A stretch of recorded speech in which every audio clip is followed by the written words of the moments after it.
Hi guys, welcome back to the channel. In this tutorial, I'm going to show you how to delineate a watershed starting from a digital elevation model like this using ArcGIS Pro. Now by definition, a watershed is basically the area of land that drains into a particular lake, a river, or another water body of some sort. And in this tutorial, we are going to specifically derive a set of rivers from this elevation raster. And after that, for a specified point on the river, we are going to derive the corresponding drainage area, which is going to be basically our watershed. Now, as I told you guys, I'll be using an elevation dataset to get started, which is this file right over here. And I'll be sharing this file with you guys as well, just so that you guys can see whether you can follow along and create the same outputs that I'm going to create in the next few minutes.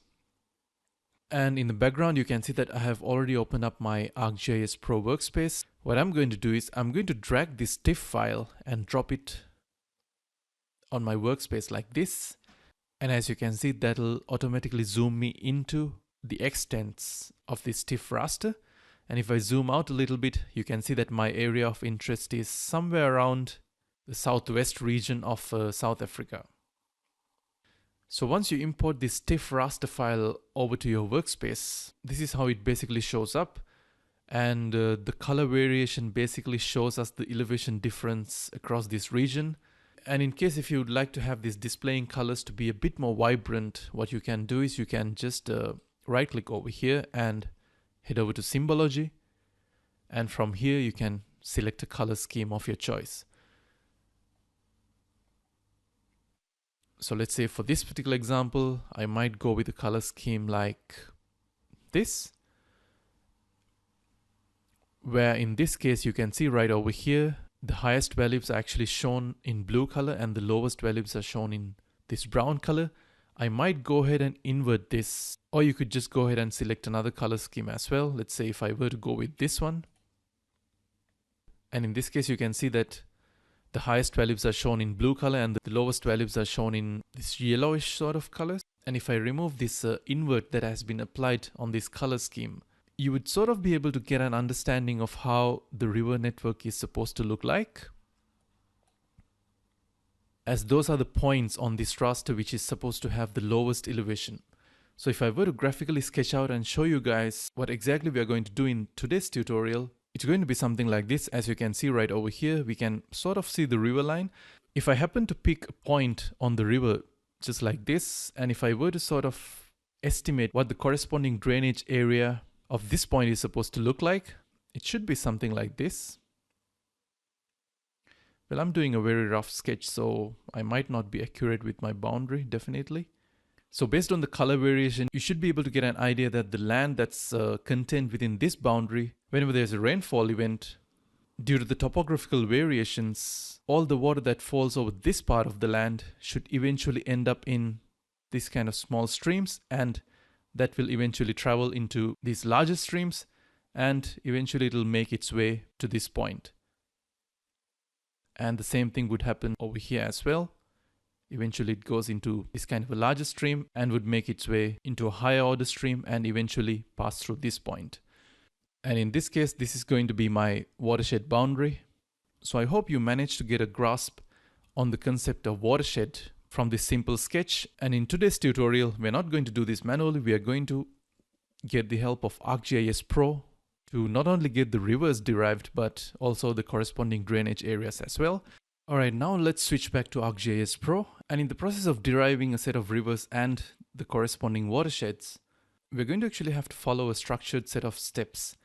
And the very first step out of those would be to perform a fill operation on this raster. Now, depending on the source that you actually get your elevation data from. Now, I have gotten mine from USGS Earth Explorer web portal.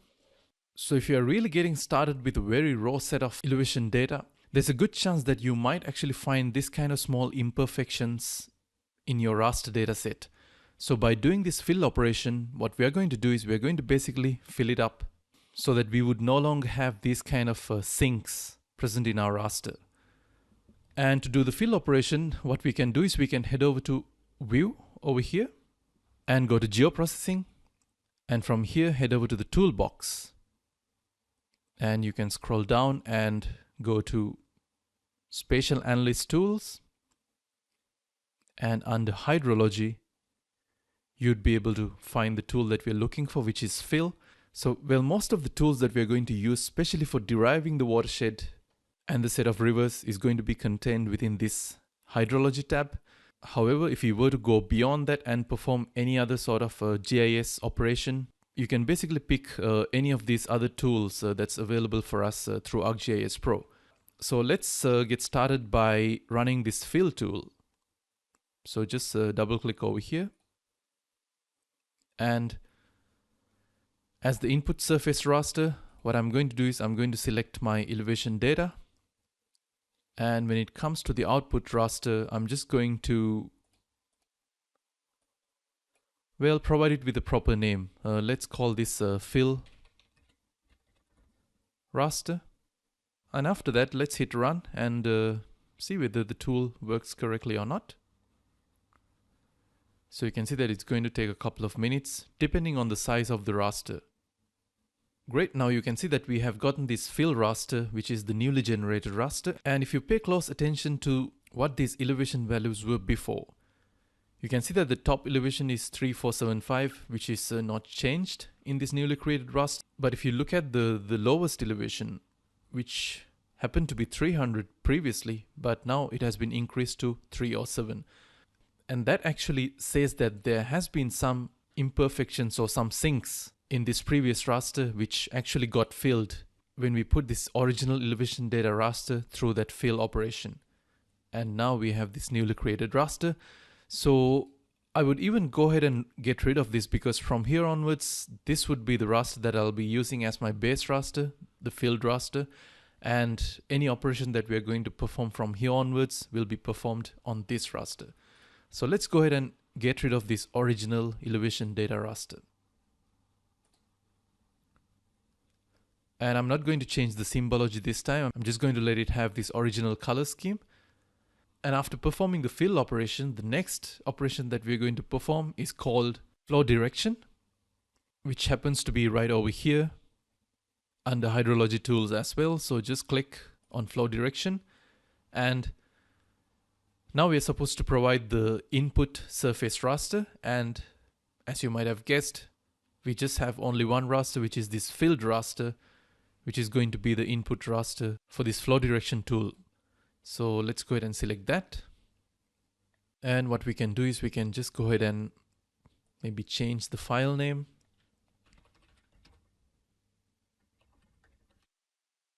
To make it a bit more descriptive of what sort of a raster we are going to create.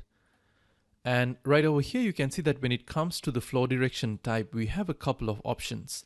And I'm going to retain this to be D8. And without getting into the weeds of it, if I were to just place my mouse pointer right over here, you can get a very quick description of what each of these different flow direction types mean. Now under D8, the flow directions will be determined by the D8 method, and this method assigns flow directions to the steepest downslope neighbor. And as it says over here, this is the default method, and I'm not going to change that. So we're just going to go ahead with the D8 method and click run over here. And we'll do a bit of interpretation once we get the output from this operation. And since we have the output flow direction raster right over here, we might be able to get into the details of this D8 method and see what exactly we got as this flow direction raster. So it says D8 over here, and sure enough, you can see that we actually got 8 different classes. So it's fair if you happen to have guessed that having 8 different classes might somehow be related to D8 method, and you would be right. And if we zoom in and start looking at these different pixels, you can see that all the pixels have been assigned one of these values, and that set of values happen to be 1, 2, 4, 8, 16, 32, 64, and 1 to 8. And this is what's called the direction coding.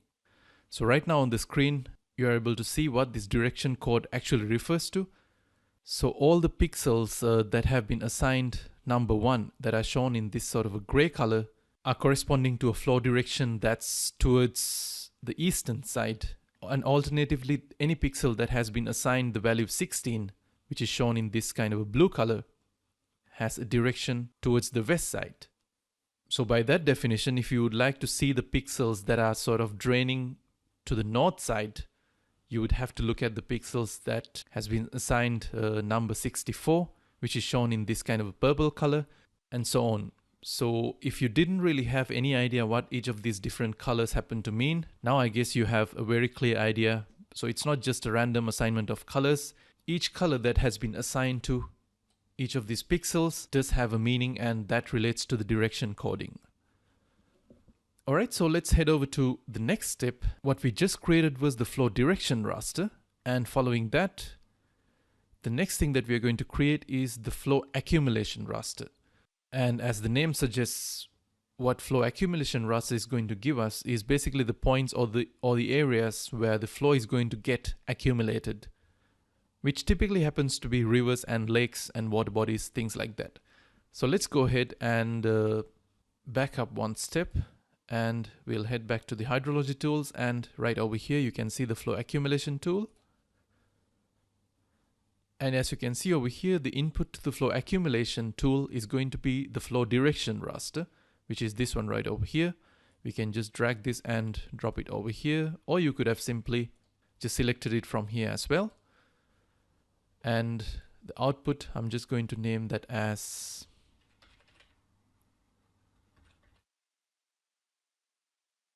flow accumulation, and we're going to leave the rest of the settings in their default values. Let's hit run.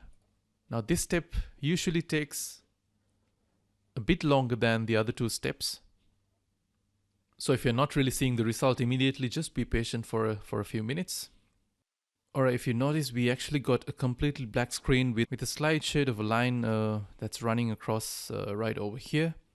And if you look at the range of values, you can see that values around 0 are basically shown in black color, and this kind of extremely high values are shown in white color.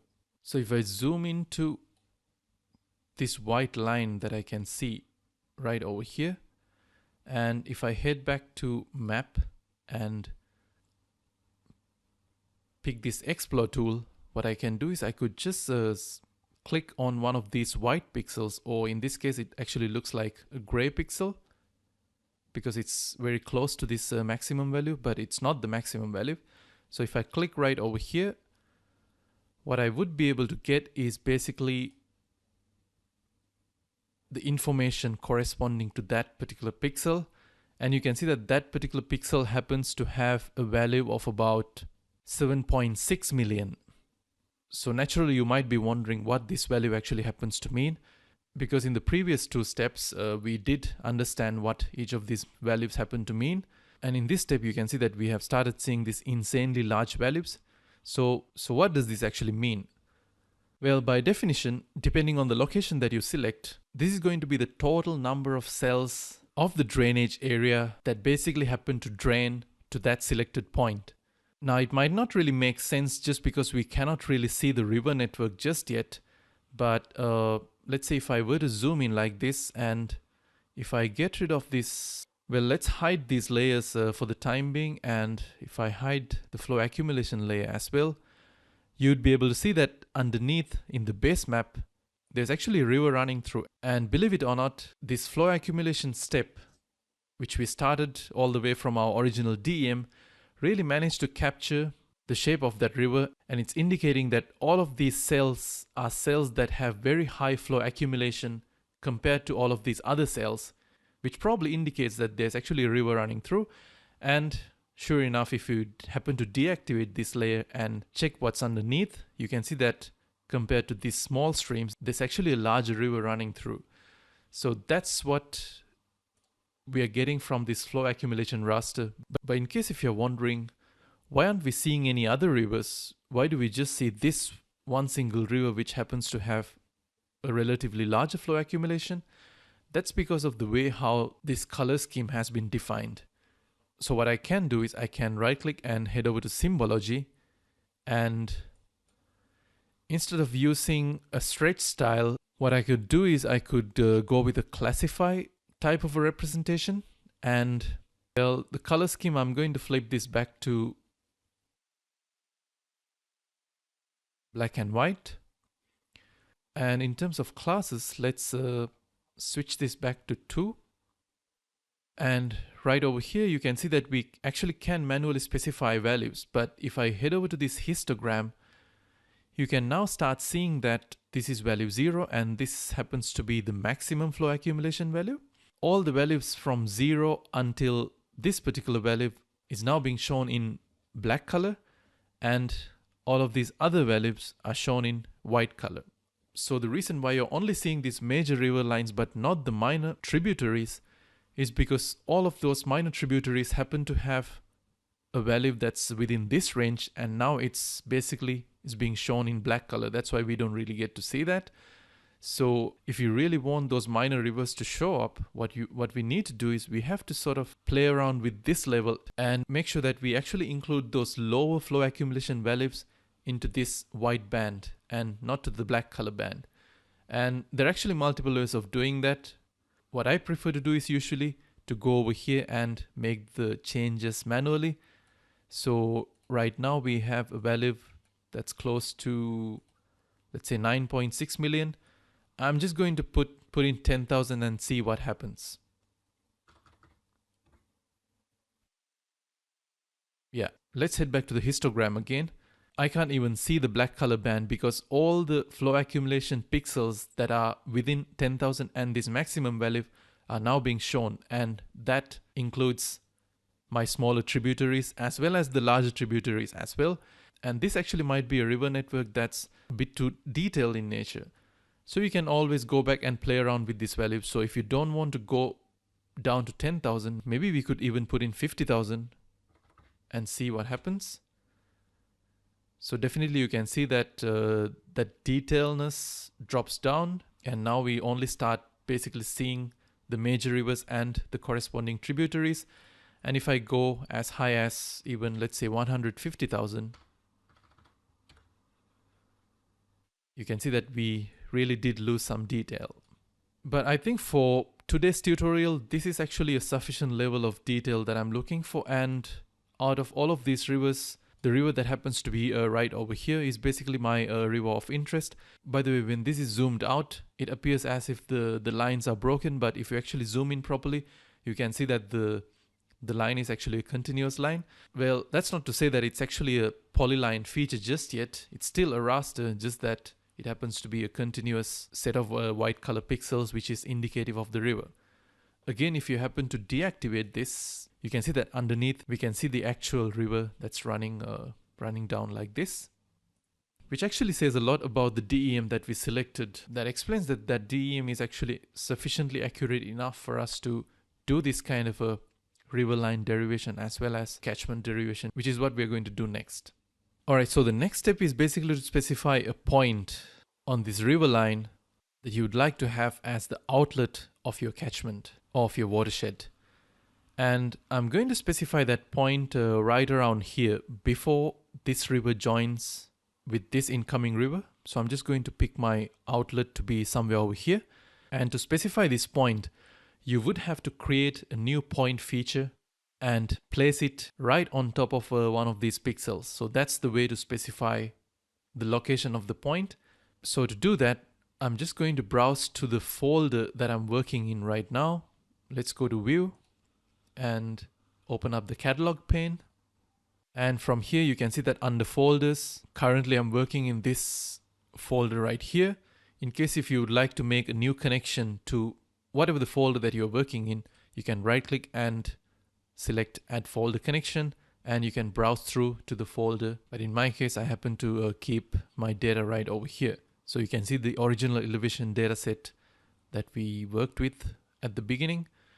So to create a new point feature, I'm going to have to right click on this main folder and head over to New and select Shapefile. And basically just give it a name. I'm just going to call this outlet location. And quite important, the geometry type is not going to be polygon, it's going to be of the type point. And when it comes to the coordinate system, I'm just going to pick the coordinate system of one of these layers. Basically, all of them are having the same coordinate reference system, and I'm just going to copy the same coordinate system of, let's say, this flow accumulation layer. which is the WGS 1984 Geographic Coordinate Reference System. After that, you can go ahead and click Run. And now, as you can see over here, we managed to create an empty layer called outlet location. We don't really have any records or features in this layer just yet. If you really want to check, you can right click and go to attributes table, and over here you can see that we don't really have any rows over here, which indicates that we do not have any points specified just yet.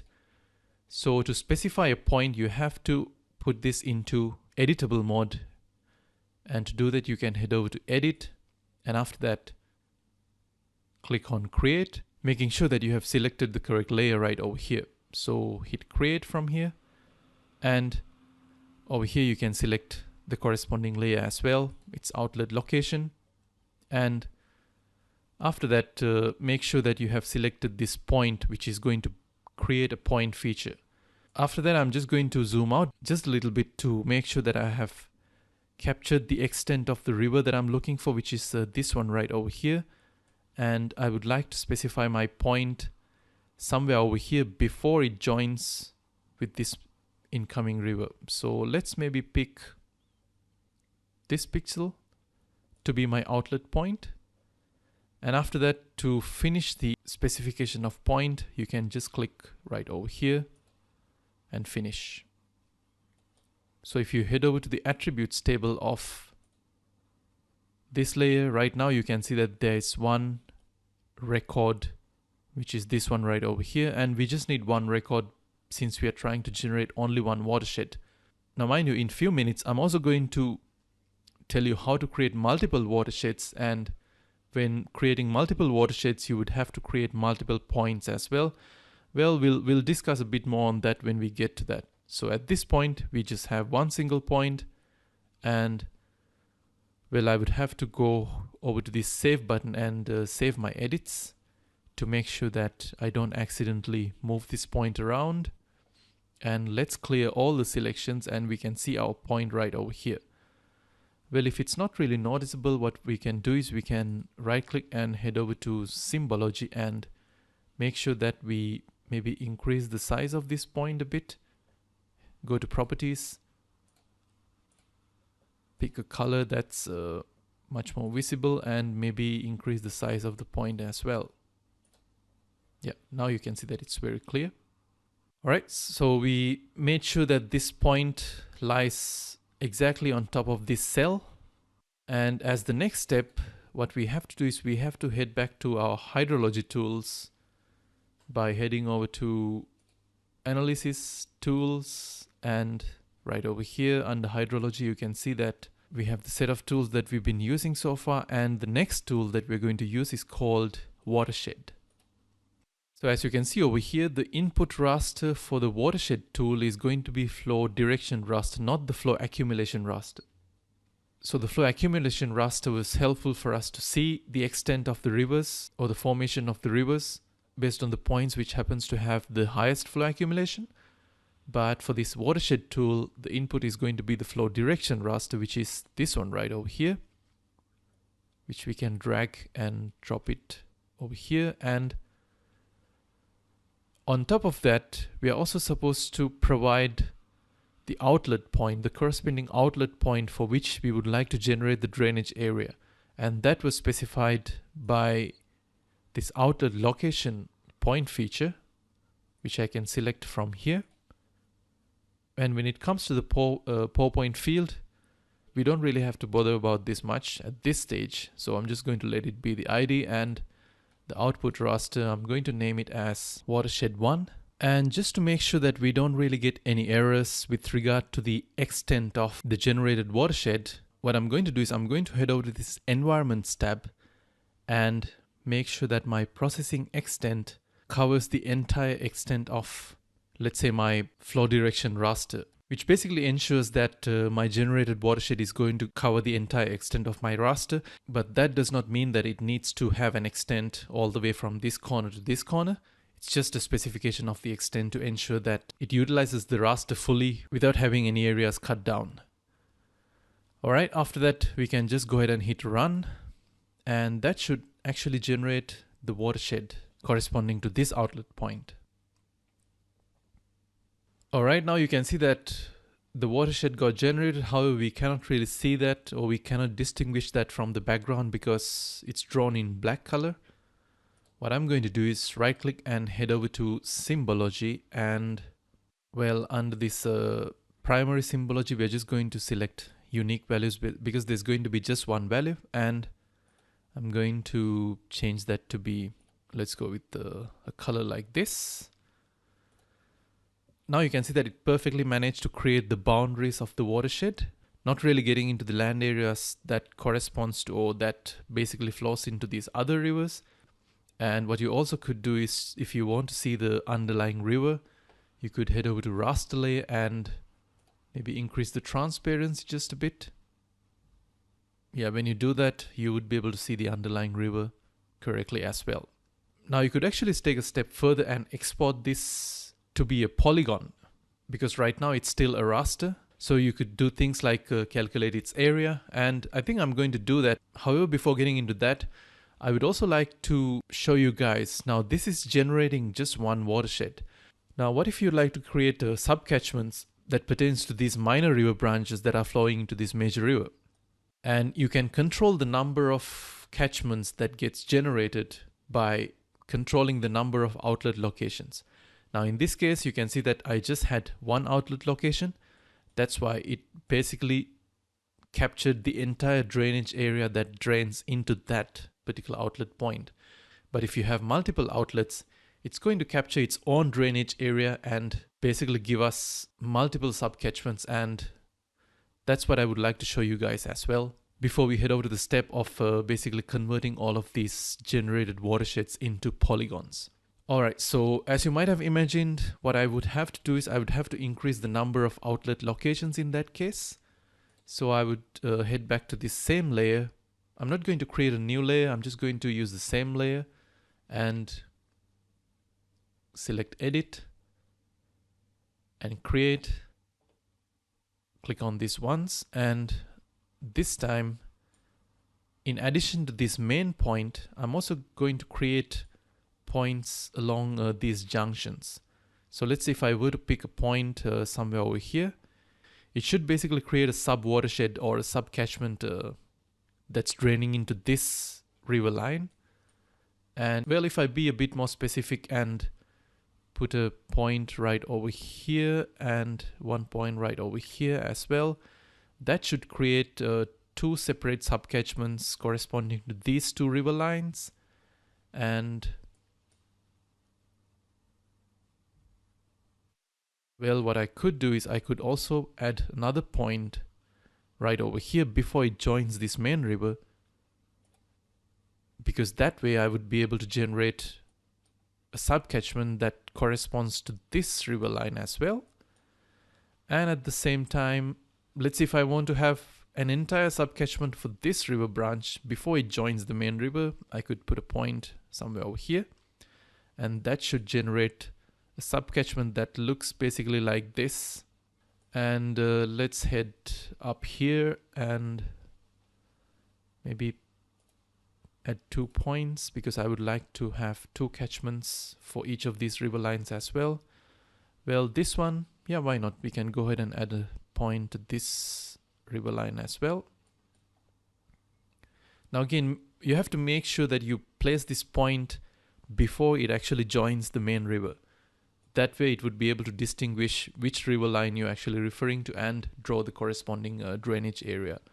This river line, I'm just going to let it be, and let's say make sure that right over here at this junction, I have put one more point over here so that it'll generate a unique watershed or a unique catchment for this entire thing as well. Now I think that should be sufficient enough for demonstration purposes. After that, what we need to do is we have to head back to analysis tools, and we're going to use the watershed tool again. And our input, well, I would have to go back and save my edits. So go to edit and make sure that you have saved your edits and clear all your selections. And now if you right click and go to the attribute table, well, you would be able to see 10 different features, right? That's the number of points that you created.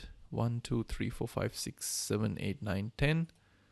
And this time it's quite important that each point has its own sort of unique ID. Now you can see that this under this ID column we have like basically zeros for everything, which is not really ideal if you really want to distinguish between each of these different points. However, under FID you can see that a unique number has been assigned for each of these different points, which is starting from 0 until 9. Now you could go ahead and edit this ID field and, well, basically manually type from 1 to 10, I guess, and assign a unique value for each of these different points. Or you could just basically rely on this FID column because it has already assigned a unique ID for each of these different points. So that's what I'm going to do. So in this case, I'm not really going to mess with this ID column. I'm not going to manually input a set of unique ID numbers. I'm just going to rely on this existing FID and make sure that you have cleared all the selections. You don't want to be selecting any one single point during this operation. And after that, you can head over to this watershed tool, ensure that you have input this flow direction raster. And in this time, our 4-point dataset is going to be given by the same file, which is outlet location. And as I told you guys, now we need to be really specific about which column we are going to select over here. So if I select ID column, which happen to have zeros for basically every point, it's not going to be able to distinguish between each of these different points and create its own unique watershed. And since that's what we're after, we have to make sure that we select FID because that had a unique value for each of these different points. And the output raster, I'm just going to name this as sub-catchments. And after that, we can just hit run. But before that, again, make sure that you're working at the correct extent. I'm just going to specify the processing extent to be, well, the extent of the entire raster.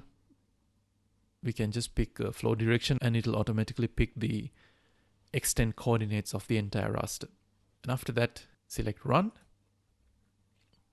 And just like that, you can see that how it managed to generate own unique catchments depending on the 4 points that we specified.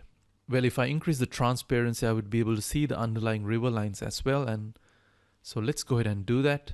Go to raster layer and increase the transparency. And I think I could deactivate this watershed 1. Yeah, that actually gives us a very nice outlook of how things are supposed to look. So yes, you can see that at this point it managed to generate a corresponding sub-catchment which defines the drainage area that's supposed to be running through this point. And basically it has done for every point that we specified, which is basically what we needed. And usually one of the next steps would be to calculate the corresponding area pertaining to each of these different catchments. And you cannot do that. Well, technically you can, but it's not that easy to do that when everything is in raster format. So that's why you have to convert this into a polygon first. And after that, we can run one of those geometric calculations on those polygons and obtain the area. So let's go ahead and do that. And we can head over to the toolbox again. And this time we'll be using a different tool. So the tool is called raster to polygon. So you can simply search for it over here on this search panel, and it should be the first one that you get. And as you can see, it asks for the input raster. In this case, our input raster is going to be this sub-catchments raster. Just drag it and drop it over here. And the field is going to be value. And I'm going to name this as sub-catchments as well. And I'm going to retain this simplify polygon sticked, because if you don't do that at the edges, you will start seeing this kind of a pixelated edge. And I don't want that. I would like these polygons to be simplified, so that in the generated polygon, you would actually see a smooth line at the edge instead of seeing this kind of a pixelated edge. Well, let's change the name of this to be sub-catchments polygon. And after that, click run. And just like that, you would be able to see that we managed to create the polygons as well. So underneath these polygons, you can see still see the rasters. And now since I have polygons, I could actually play around with the symbology and let's say click right over here and get rid of the fill color and maybe have just the boundaries. And let's specify the boundaries in this kind of a dark blue color.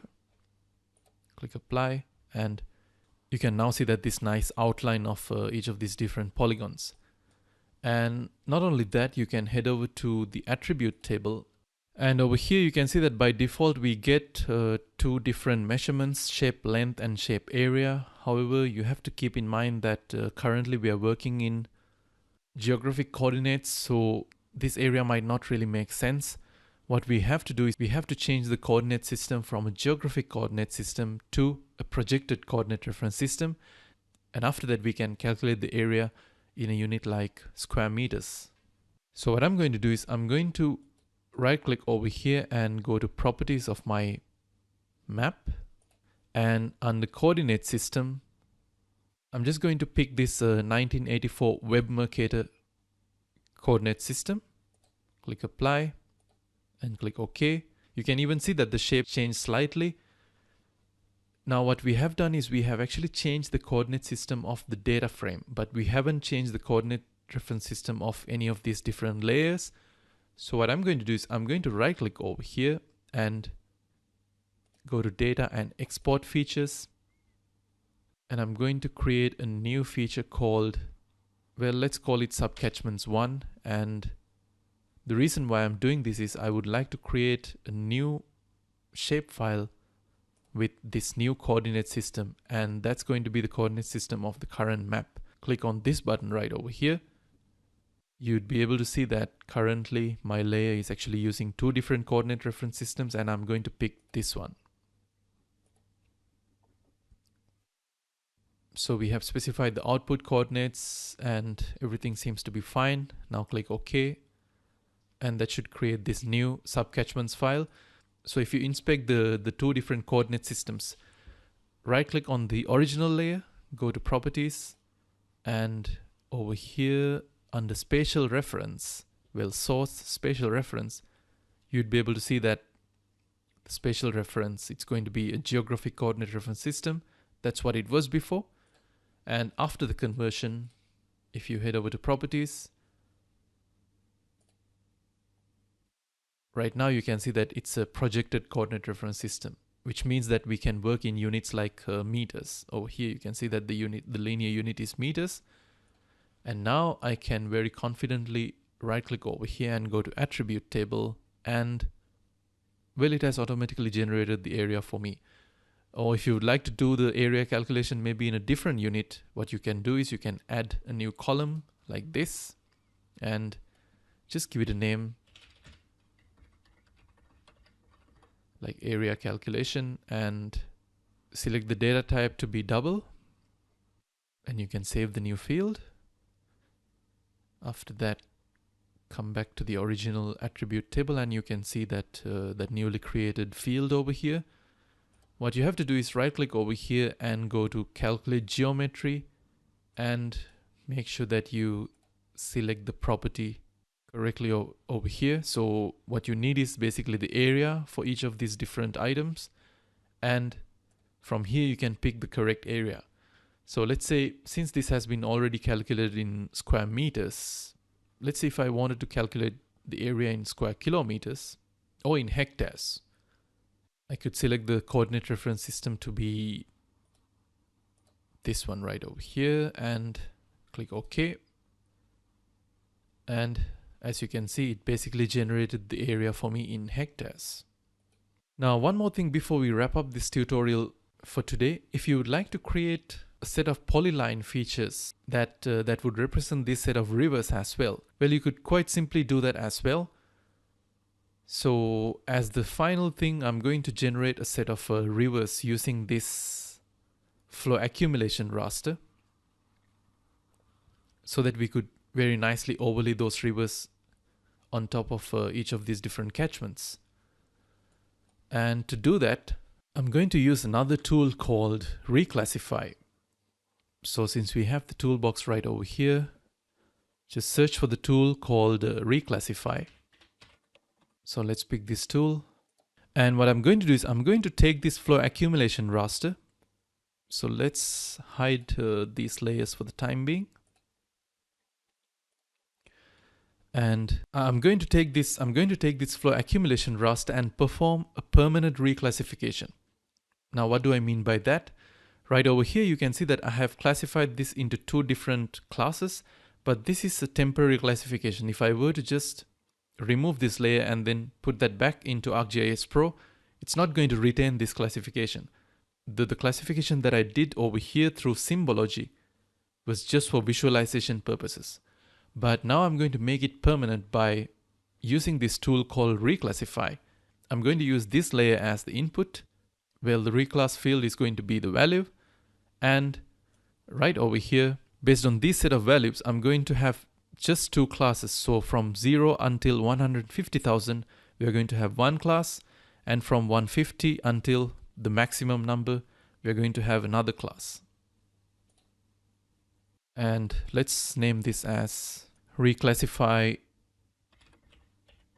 Flow Accumulation Raster.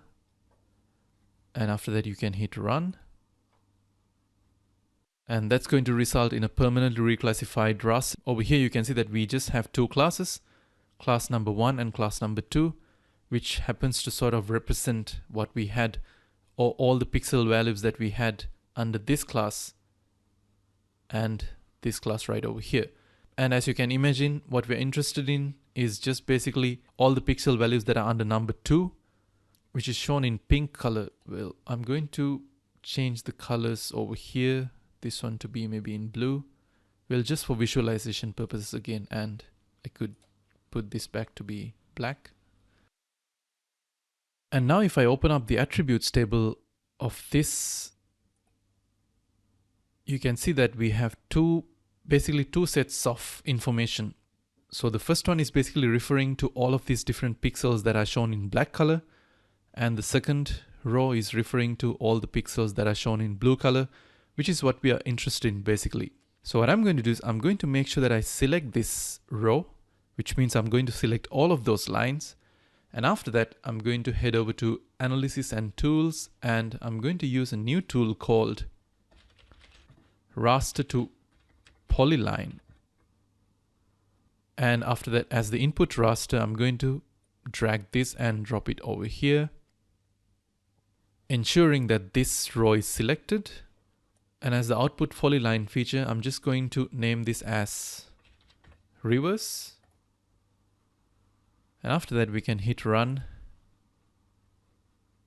And now you can see that it basically generated a new shapefile of the type polyline. And if I go ahead and deactivate all of these flow accumulation layers and these other layers as well, well, you could see that this is the newly generated reverse polyline type shapefile. Well, I could go ahead and maybe increase the width to be around 2. And you can see that it pretty much follows these original river lines, which can be seen from the base map.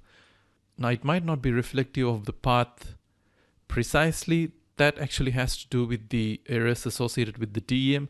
If you're really working with a very high resolution DEM, then yes, these generated river lines will precisely match. Well, technically it should match the actual location of the rivers, but depending on the resolution of the DEM that you're using, your results might vary just a little bit. But as you can see, it's not that far off. It still traces this actual river line quite accurately. And now if I place my catchments on top of this, well, my sub-catchments, that should look something like this. So with my base map right over here, you can see that it basically shows us precisely how my sub-catchments form. And with this 3D outlook, you're really able to see how this particular thing works as a watershed, where during rainfall, all the water that falls within these boundaries will eventually end up, or will eventually flow into this main river and will pass through this outlet point. So guys, just like what we did, if you're really interested in calculating the distances of the rivers, you could do that as well, because now this is in polyline format. And similar to the area calculations, you could actually perform length calculations or distance calculations on polylines. But I think I'm not going to do that in this tutorial because you guys get the basic idea. So that concludes the tutorial for today. I hope the steps that we followed were clear for you guys. However, if you do have any questions, add a comment down below and I'll get back to you as soon as possible. And if you did like the tutorial, you can show your support always by hitting that like button if you really enjoyed the tutorial and if you think that the tutorial was valuable for you guys. And if you'd like to stay tuned for this kind of interesting GIS related tutorials, you could always stay subscribed to this channel as well. So until I see you guys with another tutorial, take care and bye bye.